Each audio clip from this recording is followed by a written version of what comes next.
The Chinese EV company XPeng only came to the market in August 2020, and you can see it's had quite the volatile ride since then, trading up to 74 in November of last year. But with the stock currently trading around $41, is this a buying opportunity, or are we going to see it slide lower still? I thought it'd be interesting to do an update on XPeng. It's been about a year since the stock's been available to buy. Plenty of volatility during that time period. The latest big move was from the highs in November, around $74, and then by May of this year had traded down below 23. Clearly, we've seen a bounce back since then. So I thought, let's take a look at it, see what this means. Has that downtrend finally ended? Or is this just a dead cat bounce before the market turns lower again?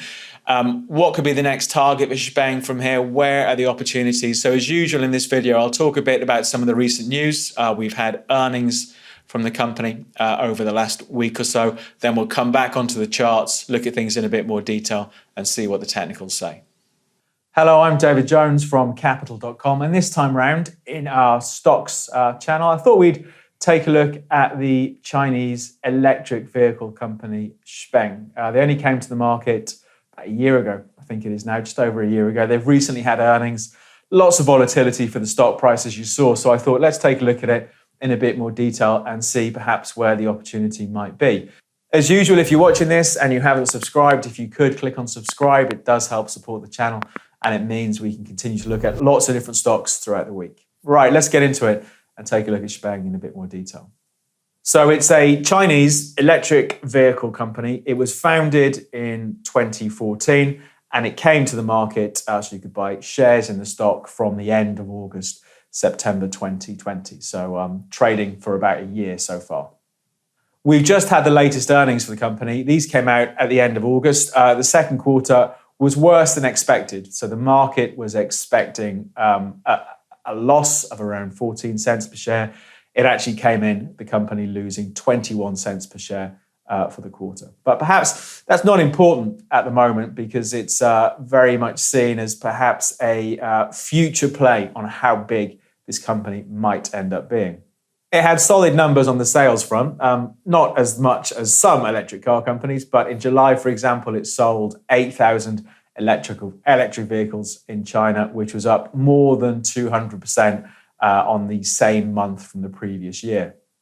So international expansion is really the game here for the company. It's only in the last 8 or 9 months or so, it's actually started pushing out into international markets. So it is fairly new for the company. Norway is one region where it's just sent its latest batch of its latest model. So this is, I think, the key thing to watch for the company, how it fares taking on other electric vehicle companies outside of China.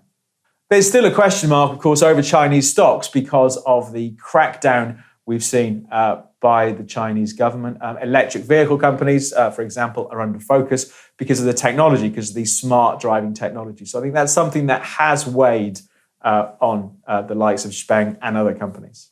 We saw the stock very well received after its debut. It traded as high as $74 in November of last year. At the moment, at the time of recording, it's trading around $41, which is pretty much no change for the year to date for 2021. But as I say, it's whether it can really conquer these international markets that could make or break the stock.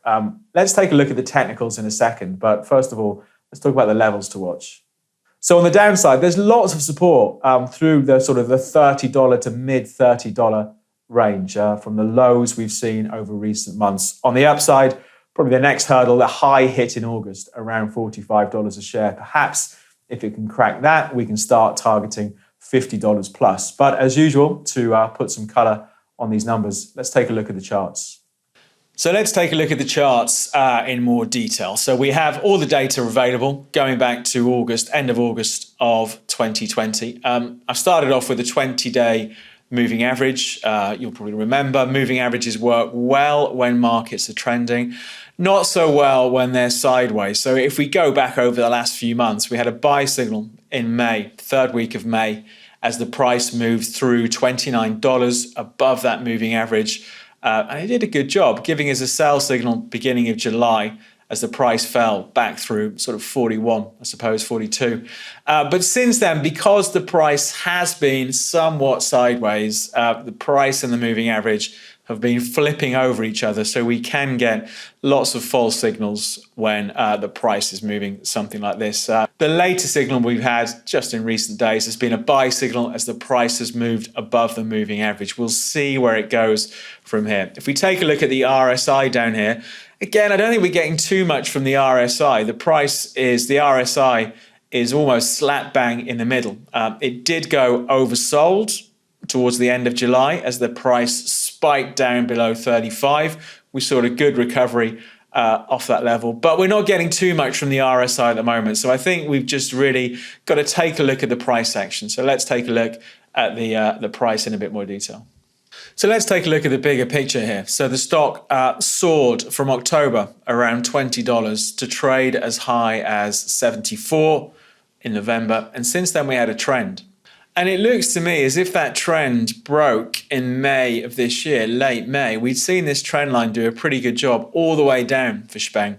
Then it broke as the stock moved through 30, and we saw quite the run up to the 1st of July, above $47. Since then, the stock's been sideways. So I think there's probably a couple of ways of looking at this. If an investor thought that actually that slide was over and we were set for further recovery, I think what we'd like to see from a chart point of view are these lows, July the 27th lows, around 33.70, to not get taken out. So any weakness for the stock back to here, if we're going to see this recovery continue, then we'd be expecting the 33.70 lows to hold. And on the upside, of course, we've got the barrier from the 1st of July ahead of $48. So I think it's if we get a break through these old highs, 47.80 from the 1st of July, that we could well see a more extended recovery, pushing back up and maybe even targeting the highs from the year so far, up at $60. So I think it's clear at the moment we're in something of a sideways range. I think the key level on the downside are those lows from late July. Perhaps the more patient approach is to wait for a breakout here. I think there are people who are short-term trading will be using the extremes of the sideways range to perhaps set up their buys and sells. From a longer-term investor point of view, perhaps we need to wait for the break through 47.80 to signal that really things have changed. So it's an interesting stock to watch. Given that the slide we'd been in since November does look to be over, we've had that breakout for the downtrend line. Perhaps we could see further recovery from here, but perhaps we'll have a clearer picture in a few weeks' time. But for now, that recovery, that bounce back is still intact, assuming those lows from late July are going to hold. That's it for this update in XPeng. We'll see how they perform. We'll come back to them in the months ahead and see if they can build on the bounce back that they've had in recent months. But for now, from me, David Jones and Capital.com, we'll leave things there. Good luck with your investing. For more trading videos just like this, please subscribe to our channel.